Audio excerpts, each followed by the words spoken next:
It's burning.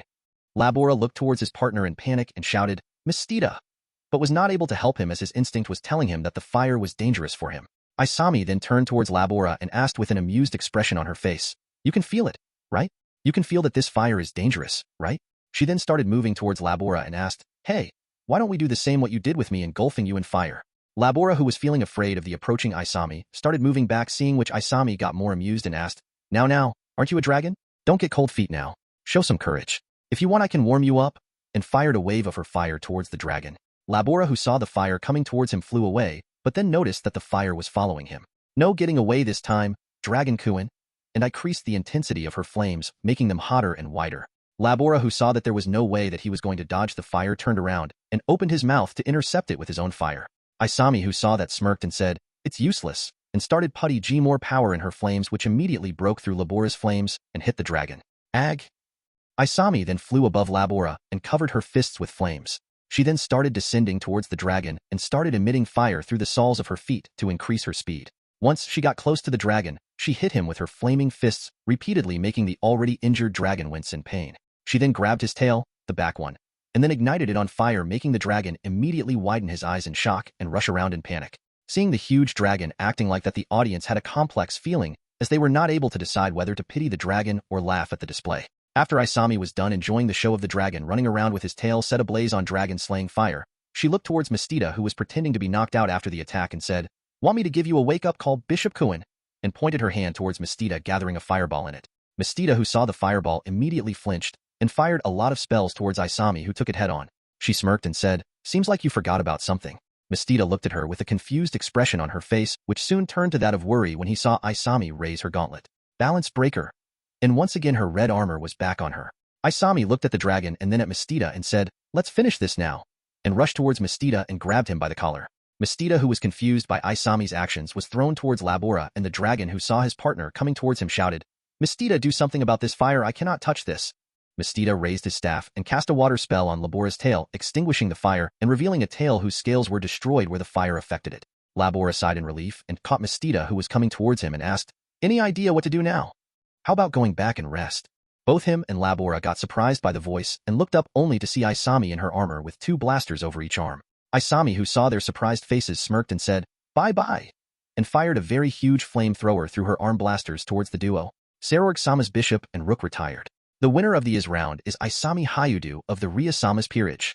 Isami got out of her armor and stretched her body and said, That felt nice, ain't it, Draig?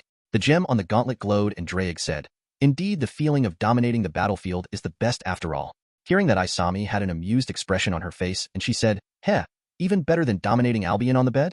Draig immediately got pissed and shouted, That's the worst thing ever that could happen. I am not be dominating him on the bed. Isami clapped her hands excitedly and said, Oh, so you finally accepted to let Albion be on the top and dominate you. Not happening either. I will kill myself if I ever get into such a situation. Isami started laughing at Draig refusion, and was then sent back to the underworld. Levá složená závorka chapter 230. Rias vlomitko sera org 5. After Isami got back, the others congratulated her, while on the other hand Sarorg sent his rook. Labora and Mistita were dejected at their loss, though Sarorg was a bit excited as he now knew that Isami had some new tricks up her sleeve and was itching to fight her. A few minutes later, Rias and Sarorg were once again called back. Roll the dice. Both the participants rolled a 2, making it a total of 4. Both teams have 5 minutes to discuss their strategy. And once again, both the kings came back to their peerage and were enclosed in the barrier.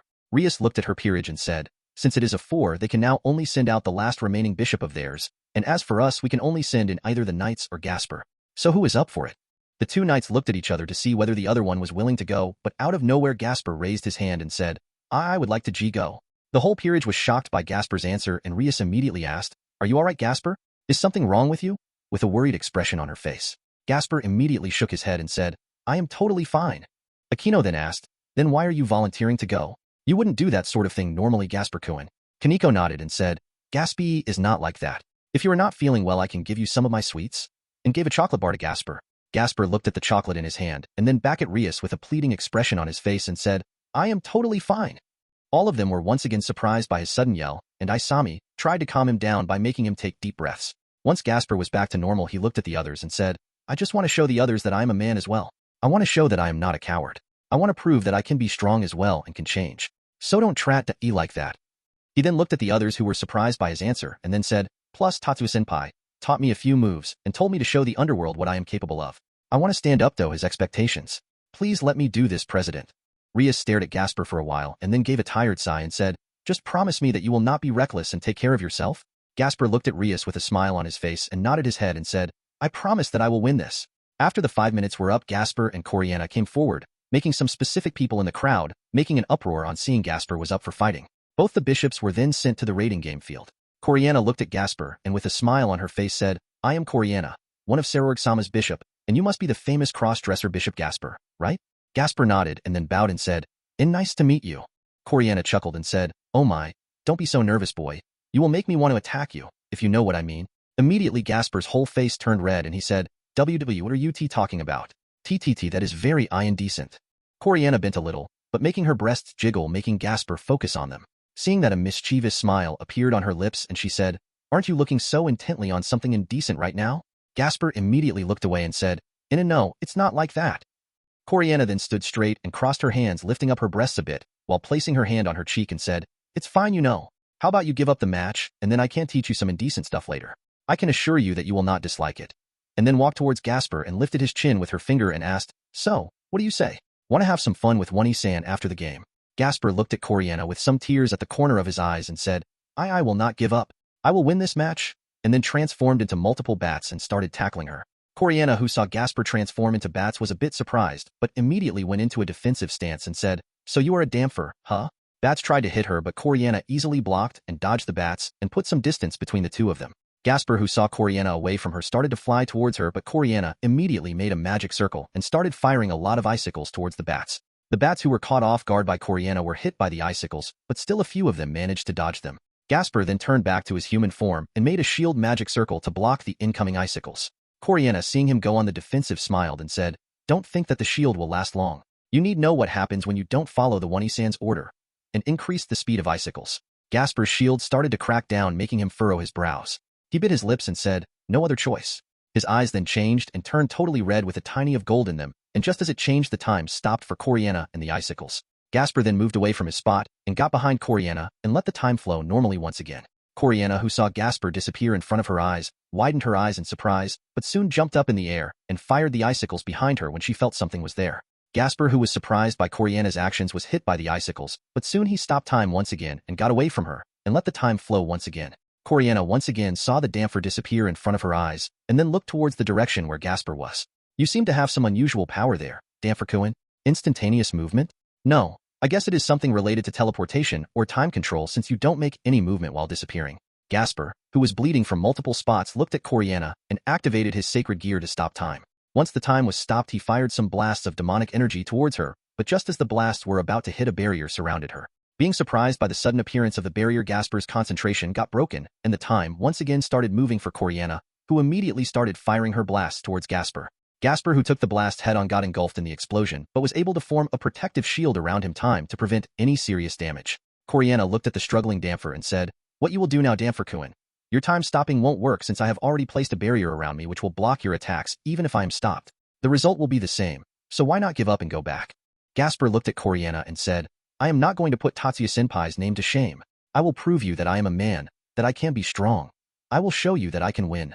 Hearing his declaration, Coriana looked at him with an amused smile on her face and said, then how about this? If you are able to beat me, I will go on a date with you. Attractive enough for an unmanly boy like you, right?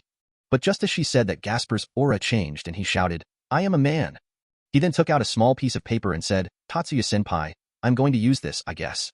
And then stared at the paper and said, self-hypnotism art, activate, and passed some of his demonic energy through the paper, which started to glow and release a blinding yellow light. Once the blinding light was released, the audience were confused, thinking what was going to happen. Tatsuya, who saw the glow, started to laugh loudly and said, Coriana is done for. Seeing him laughing, the others in the room looked at him with a weird expression on their faces, and Miyuki asked, what is that, Oni-sama? Do you know what is happening? Tatsuya looked at Miyuki and said, you know what Gasper's greatest weakness is? Miyuki thought for a while and then said, his being a pussy-like mentality? Tatsuya gave a wry smile and said, being afraid of many things. And if that attitude is taken off from him, then he is very powerful, so I try to help him with that. But Gasper is Gasper, so there was no progress in it. Tatsuya then smirked and said, but that doesn't mean that we cannot forcefully change his personality, right? Kurumi widened her eyes and said, hypnotism to seal off his attitude? Tatsuya nodded and said, yup, but don't worry. It is temporary and don't have any bad side effects. Back in the rating game field, the blinding light started to die down and a Gasper whose hair was standing up and being covered in golden aura was now visible to everyone. Coriana looked at Gasper and said, "Wow, you look a bit more manly now," and then formed a magic circle and said, "But that won't help you win," and fired her icicles once again. But in the next instant Gasper appeared behind her and kicked her with great force, though the barrier blocked it but she was still thrown a few meters away. Coriana looked at Gasper with a shocked expression on her face to which Gasper responded with a smile and said, "Muda da." Levá složená závorka chapter 231. Rias vlomítko sera org 6.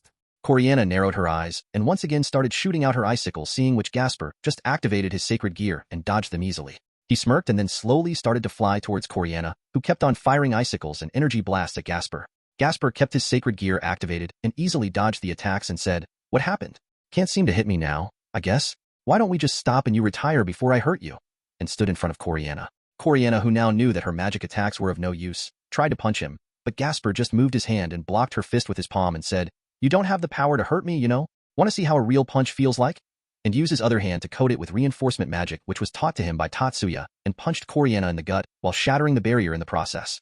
Coriana, who was punched in the gut, widened his eyes in shock while some saliva spilled out of her mouth and was blown away. But before her body could crash to the ground, Gasper used his sacred gear to stop her fall and pointed his hand in her direction and said, "It's over now," and charged a very strong and huge orb of demonic energy in his hand and fired at her and let the time flow normally once again. Coriana, who saw the huge orb coming towards her, was shocked but couldn't do anything. Her body was still a bit numb from the punch earlier and the orb was too close for her to fire any attack at it. She just sighed and thought, "Looks like it's over for me. Forgive me, Serorg-sama."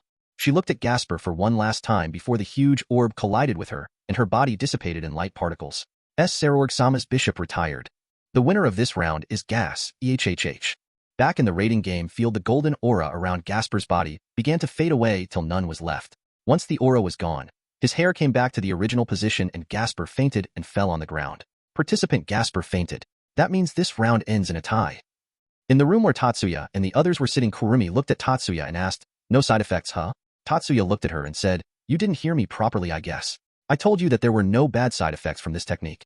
Using this technique takes a lot of mental toll on the body, so once the effect vanishes the body is very exhausted. This combined with all the damage that he took before transforming resulted in him fainting just after the technique was released. Also, he cannot use it for a long time. Right now, 15 minutes is his limit." Hearing that, all of them looked at him with a deadpan expression on their faces, seeing which Tatsuya said, "What? It is a great technique for someone like Gasper. It takes out his innate abilities. He can even stop normal mid-ultimate class beings in this form." All of them thought for a while, and then nodded their heads thinking that it was indeed a good technique, but only those who have a shy personality along with great innate abilities could use it for their benefit. Back to the game. Rias and Kiba rushed to where Gasper appeared and checked whether he was fine or not. Once they were sure that nothing was wrong with him, they sighed and Kiba took Gasper back to their seats while Rias walked forward to roll the dice. Both Serorg and Rias got on the platforms and took the dice in their hands and rolled them back in the bowl. Participant Serorg-sama rolled a 6 and participant Rias-sama rolled a 3, making it a total of 9. Both teams are given 5 minutes to discuss the strategy. Both Rias and Serorg then got back to their peerages and then were enclosed inside the barrier. Rias looked at the sleeping Gasper for a while and then said, "Since it is a 9, they will most probably send their queen. What do you think we should do? We have all of us left except for our bishop, after all." Akino raised her hand and said, "I should be going then. A battle between the queens should be exciting, don't you think?" Isami looked at Akino and said, "Don't take this so lightly, senpai. Kisha-san is strong." Hearing that, all of them raised their brows and looked at Isami. Akino then asked, "How can you say that? Have you seen her fight before?" Isami shook her head and said, "I have never seen her fight, but Tatsuya's very words about her were, Kisha is probably under the top 5 strongest youth devils I have met. And just for instance, Serorg is at rank 1 of his list while the current me is rank 2. All of them remained silent for a while till suddenly Rias looked at Akino and asked, "So what do you want to do?" Akino looked at Rias for a while, and then with a smile on her face said, "I want to see how one of the strongest in Tatsuya's list is. I will go for the next round." Rias nodded and said, "Fine then. Go, the time's up." And immediately the barrier around them disappeared, and both the queens came forward and were teleported to the game field. Once both of them were in the field, Akino bowed a bit and said, "Akino Himejima, Rias's queen." Kisha bowed as well and said, "Kisha Abaddon, Serorg-sama's queen." Akino smiled and said, "Heard that Tatsuya think very highly of you?" Kisha smiled and said, "Well, who knows, want to find it out firsthand?" Akino took out her wings and said, "With pleasure. I really am in a mood to hear some screams, right now," and took flight. Kisha took out her wings as well and got in the air and said, "So you are sadomasochist that Tatsuya told me about. Seems you are capable of giving some shocks." Akino chuckled and said, Era. I really like to see the shocked look on others' faces." and soon holy lighting was cladded in her hand. Seeing the lightning and feeling the holy element in it, Keisha smirked and thought, this will be over in an instant. In the room where Tatsuya and the others were sitting, the whole of Tatsuya's team, except for Roswai, sighed and said at the same time, Akino is going to lose. Hearing which, both the mothers were surprised and looked at Tatsuya's group. Seeing them looking in their direction, Tatsuya said, plus you both know what Keisha's ability is, right? To which both the mothers nodded. Seeing them nodding, Wild said, and Akino is able to use holy lightning just as her father. So just think what will happen when the said holy lightning will hit Akino herself. Even though she is a part fallen, she is a half-devil as well. And holy and devil don't go hand in hand. Asia nodded and said, and going by her sadistic tendencies, she would be falling down in. Karen looked towards the screen and with a sigh said, right about this instant. And saw Akino dissipating in light particles. Participant Rias's queen retired. The winner of this match is Keisha Abaddon of Sarorg-sama's peerage. Creator's thoughts. Overloaded and Maxima, overloaded, Maxima. So yeah, not much difference in Akino's match. Yeah, she was trained by Tatsuya's group before the game with Riser, but that's it. Keisha, though not often, has trained with Tatsuya's team for a far longer time than Akino, and Holy Element is still effective against devils. Levá složená závorka chapter 232. Rias Flomítko z Sarorg 7. After the match was over, Keisha came back to her peerage and was complimented by her teammates. On the other hand, the Grimory group were worried for Akino and immediately asked someone to send her to the medical ward. Rias and Sarorg once again were back on the platform to roll the dice, and just like before rolled it in the bowl. Once the dice stopped rolling, both the participants rolled a6, that means a total of 12. A chance for Sarorg-sama to come for the fight himself. Both the teams have 5 minutes to discuss. Both the kings got back to their peerages and were then enclosed in the barrier. The whole peerage was silent until suddenly Isami raised her hand and said, I will go. There is a better chance for me to handle him. Kiba looked at her and said, no. Isami, you stay back, let us take care of him. You told it yourself just now. Sarorg-san is stronger than you. Not to mention Tatsuya is guaranteeing about it. Let us go and exhaust him a bit. Hearing which, Kaneko and Zenovia nodded their heads. Kaneko took out her gloves and wore them and said, you wait, senpai. We will try to weaken him a bit, and if we got lucky we'll try to form a weakness for you to take advantage of. Isami looked at Kaneko, who was now in her Nekishu mode, and sighed, don't force yourself. If Tatsuya says that he is strong, then that means that he was holding back during my earlier fight with him. All three of them nodded, and then cams forward once the 5 minutes were up and were teleported to the raiding game field along with Sarorg. Sarorg looked at his opponents and said, 2 knights and 1 rook. So the Red Dragon Empress didn't came out, huh? Kiba formed his Holy Devil Sword and said, don't worry about her. She will have her moment later. For now, you have to deal with us. Sarorg looked at Kiba and soon a smirk appeared on his face and said, that's true as well. Let's save the dessert for the last. He then raised his fists and then 2 glowing marks appeared on them. These are the weight seals that Tatsuya gave me for training, much more potent than anything in the underworld. I shall remove them now. And then 2 of the glowing marks vanished from his arms and a strong gist was released from his body, making the surrounding surface crack up a bit. Sarorg smiled, seeing the extent of his restrictions, and then said, now let us begin. I give you all the first move. Hearing that the 3 of them felt a bit insulted, but knowing that the guy in front of them was on a whole another level, immediately took action and got serious. Kiba gripped his sword tightly and said, Zenovia, start charging. Kaneko, intercept him with me. Both the girls nodded their heads and Zenovia immediately raised her sword and started charging the energy in it, while Kaneko clenched her fist tightly and followed after Kiba, who was already way ahead of her. Kiba started slashing towards Sarorg, who simply dodged the slashes without much difficulty and said, you certainly are fast compared to a normal knight dash, and then clenched his fist and said, but not as fast as me, and punched Kiba, sending him flying, and said, and not even that durable, and saw Kiba's body dissipating in white light. He then moved his hand and blocked an incoming fist towards him and said, you certainly pack quite a punch, young Nekishu. Kaneko looked at Sarorg with narrowed eyes and said, you as well, you were even able to defeat Senpai in 1 hit, even though he is quite durable now. Sarorg smiled and said, I have known Tatsuya for quite a long time, meaning I have quite a lot of experience fighting with him and his group. You can't slack off if you want to catch up to those monsters. He then punched Kaneko as well, who intercepted it with her own punch. Seeing that Sarorg was a bit surprised, to which Kaneko said, that punch was nothing compared to Shizuka-san's punch. Sarorg snorted and said, like hell I can be at that level yet, but your punches feel heavy as well. Let's see who can punch better. And both Sarorg and Kaneko started punching at each other, blocking each blow coming at them. A/in, yeah, both of them are doing the Oware Mutamata. Kaneko and Sarorg kept on punching each other, but slowly Kaneko's fist began to get numb under the force of Sarorg's punches. Seeing the frown on her face, Zenovia, who was still charging the sword, began to get worried, but suddenly out of nowhere Kiba appeared and said, keep focusing, I will handle him. And thanks for the sword. And rushed towards Sarorg with his Holy Devil Sword and an Excalibur fragment which helped him in faking his defeat. Sarorg, who noticed Kiba coming towards him, stopped holding back against Kaneko and punched her a bit harder, but Kaneko took advantage of him, focusing on Kiba for a bit, and transformed into a white cat, and got below him only to transform back and give him a punch in the face, sending him flying up in the air. She looked at Kiba and said, now, senpai. Kiba smirked as well and formed as many of his glory dragon troopers as he was capable of, with each holding a holy devil sword, and said, "Thanks, Kaneko." And all the troopers charged energy to the swords and fired a beam towards Sarorg, while Kiba charged energy in both the Excalibur fragment and his own holy devil sword and fired a beam at him. There is no point in fighting him in close quarters. We have tried the ranged attacks.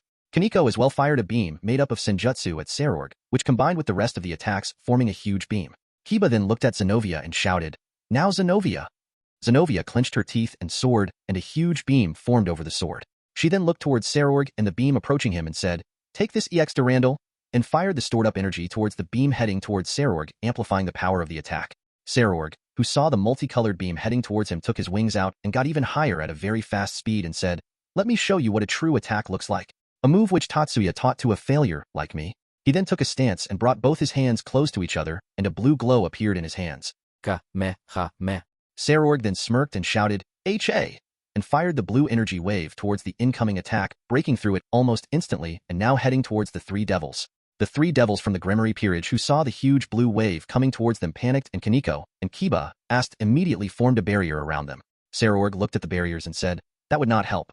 And the beam crashed to the barriers and shattered them immediately on contact and hit the three devils, retiring them as a result while also destroying a major part of the land. The winner of this round is Sarorg-sama. Levá složená závorka chapter 233. Rias vlomítko Seraorg 8. After Sarorg returned back from the He field, he looked towards Rias's peerage, and after making sure that his opponents were not fatally injured, he got back to his peerage. Rias and Isami, who were now the only ones left from their group, carried the other three injured members back and asked someone to take them to the medical wards. Rias and Isami looked at Sarorg with a serious look in their eyes, and then Rias said, "Time to roll the dice once again." And just as she said that, both the kings were called by the announcer. Rias and Sarorg got on top of the platform and rolled the dice in the bowl once again. Participant Sarorg-sama rolled a 6, and participant Rias-sama rolled a 3, making it a total of 9. Both the teams have got 5 minutes to discuss. Both Rias and Sarorg got back and were once again enclosed in the barrier. Isami looked at Rias and asked, "So what do you plan to do?" Rias looked at Isami with a serious look in her eyes and said, "I will go. I am quite pissed right now and want to blow off some steam." Isami widened her eyes in surprise and asked, "Are you sure? If you are defeated, then we will lose." Rias smirked and said, "That is to say, if I will be defeated, right?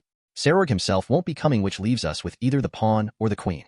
And since he has not yet sent out his pawn in any of the games till now, then that means he is his trump card of sorts. And I have confidence that I can deal with the queen." Isami stared at Rias for a while and then said, "Are you really confident?" Rias stared back at Isami and said, "I am." Both continued to stare at each other for a while, which finally ended with Isami sighing and saying, "Do whatever you want. You are the king of the peerage anyway." Rias smiled and said, "Then I should be going, my cute and adorable pawn," and got off from her seat, and immediately the barrier around them disappeared. Rias and Keisha then came forward with the audience, surprised seeing Rias coming herself instead of Isami. Looks like Rias-sama will be participating in this match herself. Then without further ado, let us begin. And both of them were teleported to the rating game field. Keisha looked at Rias and with a bow said, "Greeting to you, Lady Rias." Rias nodded as well and said, "Greetings to you as well, Keisha Abaddon. Let's not waste our time and let us begin. Oh, a warning just before we begin. If you are willing to retire, just do it now. I am not feeling very well and am in a mood to blow off some steam, so I might not be able to hold back." Keisha smirked and said, "We will see who is going to retire," and got ready to prepare a hole and redirect the attack on her.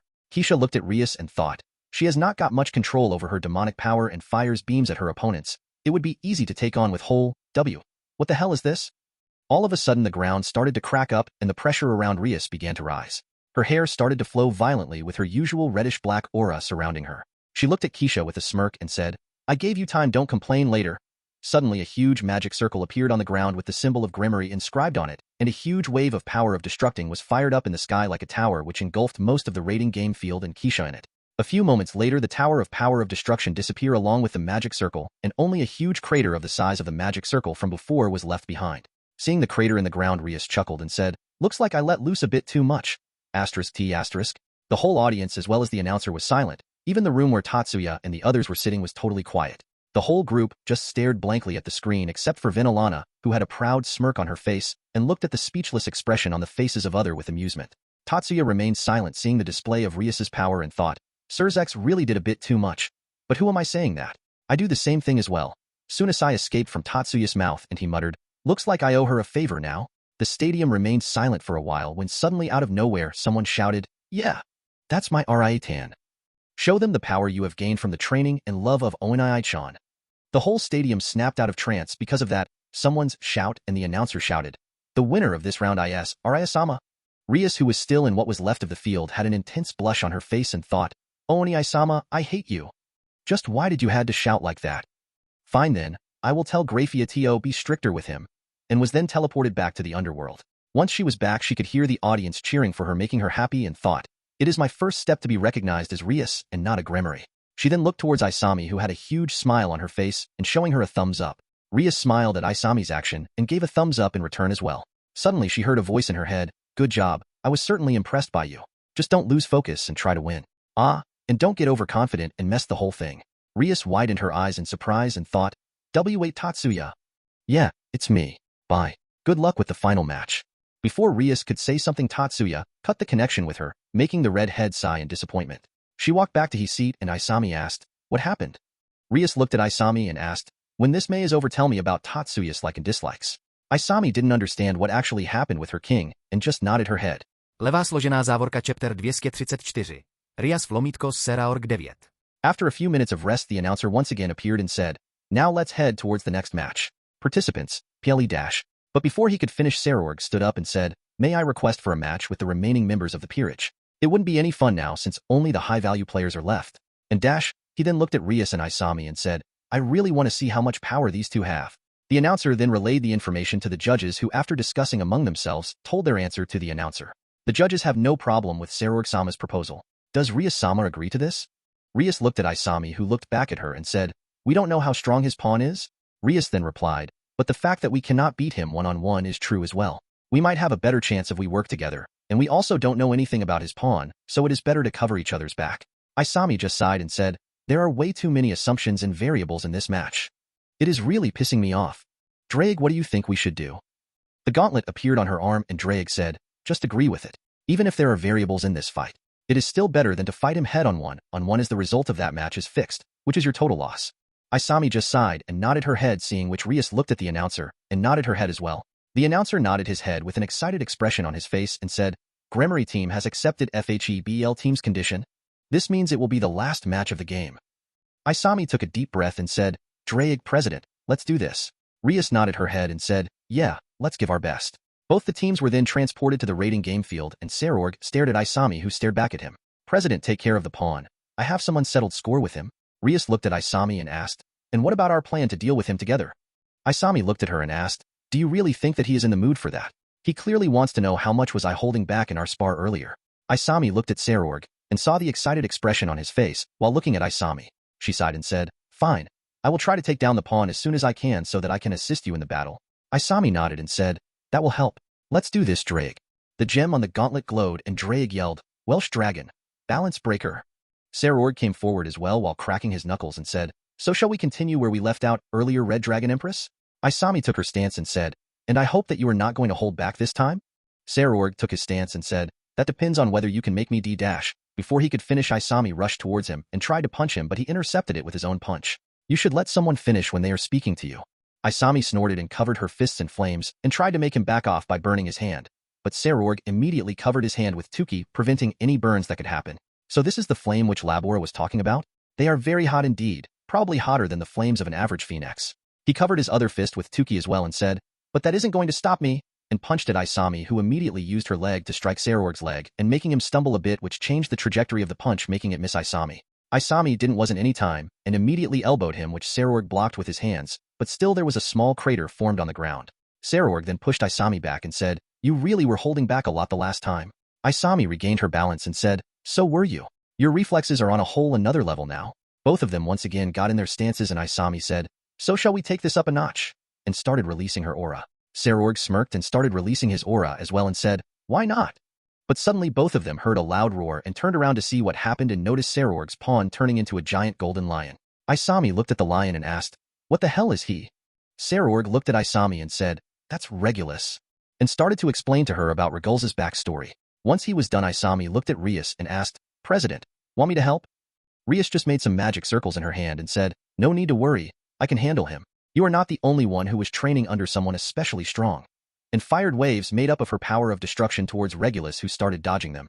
But seeing him dodge, Rias smirked and moved her hand, and at the same instant the POD waves stared following the giant lion. Seeing that, Regulus started to run and jump around in miscellaneous directions, but the waves still followed him.